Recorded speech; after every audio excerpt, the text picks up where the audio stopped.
As promised, here are some examples of time management and prioritization and why I think it's so important.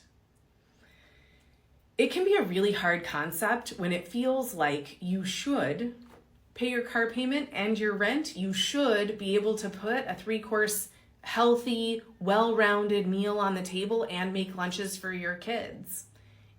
I get it.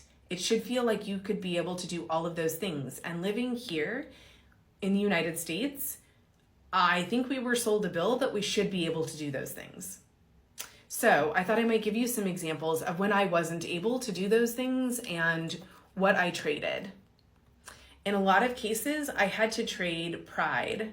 I had to trade individualism, and I had to trade materialism for these things.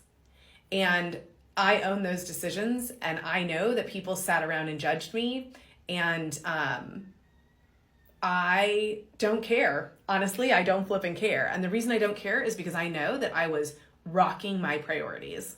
So, good or bad, I'm not asking you to have the same priorities as me, and it is kind of vulnerable to share one's own priorities. So my number one priority when raising my daughter when she was little was that she would not be groomed or be the victim of a predator. Yes, I'm sure we can all imagine why that was my number one priority. My mother's number one priority was that I felt loved. I felt loved. I knew she loved and wanted to love me and be good to me. I wanted my daughter not only to feel loved, but I didn't want her to fall victim to predators or to be groomed and prepared for other, inevitabilities. So, sorry, tail end of that, unwellness that I acquired while not sleeping.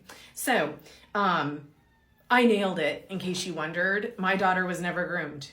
And I was ever present, and I had to trade a lot of things for that benefit because I didn't know exactly how to do it and I didn't have a community, so I was on my own. So that meant I had to be ever present until I learned and built a better system than that. So I worked from home, whatever that took. And that meant that I was available to care for the people that I loved and that I was ever present for my daughter. And that meant trading my time for food or visiting food banks and driving a broke down car that no one thought was appropriate for me for years. And I love all of those decisions.